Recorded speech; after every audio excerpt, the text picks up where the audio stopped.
ko'pchilikda shu muammo bo'ladi. O'zini kasbidan halol rizq topib yemoqchi bo'ladi, lekin ba'zi bir qiyinchiliklar uni rizqiga bir noto'g'ri narsalar aralashib qolayotgandek, shubhali narsalar aralashib qolayotgandek tuyuladi. Mana shu vaziyatda nima qilish kerak?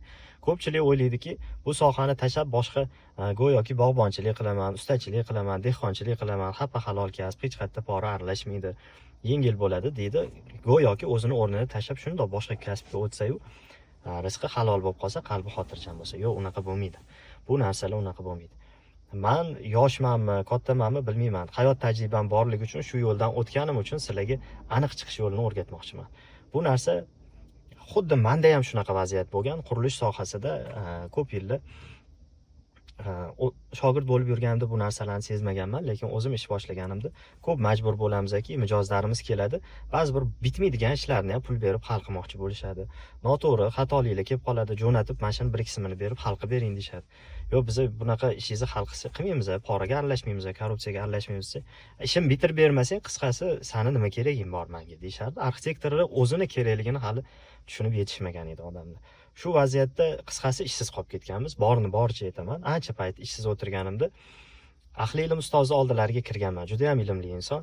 O'shalar chiroyli, juda ham chiroyli maslahat berganlar. Hammalarga shuni tavsiya qilaman va buni yechimi hammaga birdek beriladi.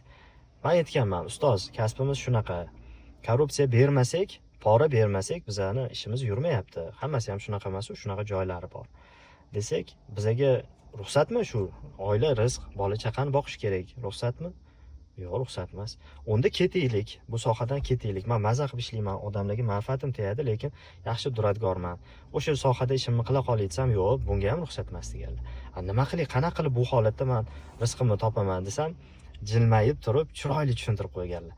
Shu sohada, shu o'rinda o'tirib taqvo qilasiz, Xudoyim chiqish yo'lini ko'rsatadi deganlar. Men o'sha paytda aqlim yetmagan. Qanaqa qilib vaziyatni ochiq-oydin bilaman.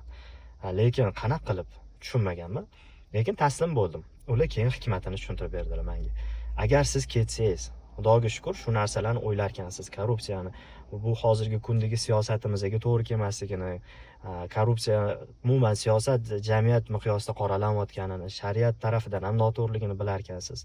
Shuni bilgan inson sifatida siz bu joyni tark etsangiz, sizni o'rningizga kim keladi deganlar. Sizni o'rningizga kim keladi? Sizdan yaxshisi keladimi? Mabodo boshqa sohalarda ham biror o'rinda agar mana shu narsadan taqvo qilish kerakligini bilib turib, o'sha inson o'sha yerdan ketsa, uni o'rniga kim keladi? Yomonrog'i keladi.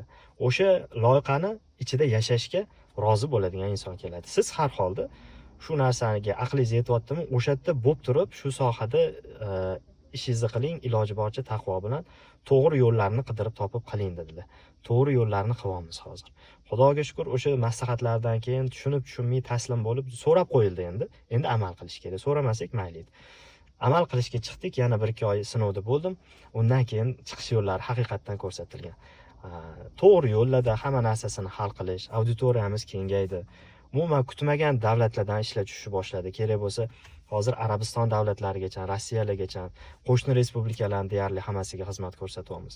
Umuman Xudoyim chiqish yo'lini ko'rsatib qo'ydiki, u paytda faqatgina pul bitmagan ishini pul bilan hal qiladiganlar emas. Hozir umuman menga dokumenting kerak emas, menga mehnatingni qilib bergin deb yengillik berib qo'yganki, shunaqa holatda hozir ishlayapmiz. Umuman boshqalarga nima demoqchiman? Bundan shunaqa xulosa qilish kerakki, har bitta inson qobiliyati, Alloh tomonidan berilgan qobiliyati qaysi yo'nalishda bo'lsa, o'sha yo'nalish qiyin bo'lishidan qat'iy nazar o'sha joyda siz turishingiz kerak.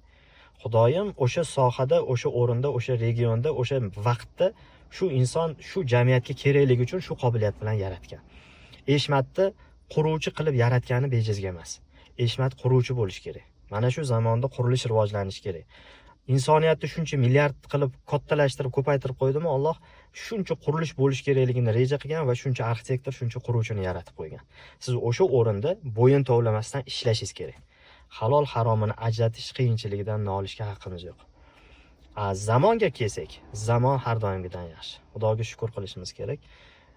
Kamchiliklari bormi? Bor. Hech qaysi zamon tekis bo'lmaydi. Amerikani, Rossiyani, Turkiyani, har qanaqa davlatdan yashab turgan tanishlaringizdan so'rang. Kamchiliklari bor. O'zbekistondagi millat, bu og'aynilarimiz, umuman atrofdagi umuman turkiy millatlar ham bizdan zo'ri yo'q. Men shunga amin bo'lganman. Hammasi bilan ishlab ko'rganman. Hayotiy fakt bu narsalar.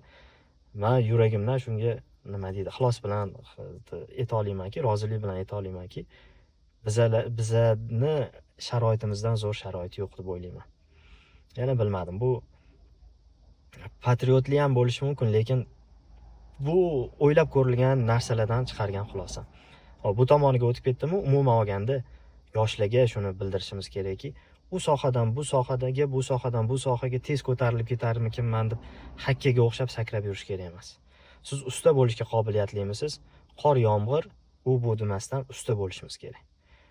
Meditsinaga qobiliyatingiz bormi? Xudoyim bekorga bermagan, bu ham omonat va sizni shu jamiyatga o'rningiz borligi uchun shunaqa qobiliyat bilan yaratilgansiz.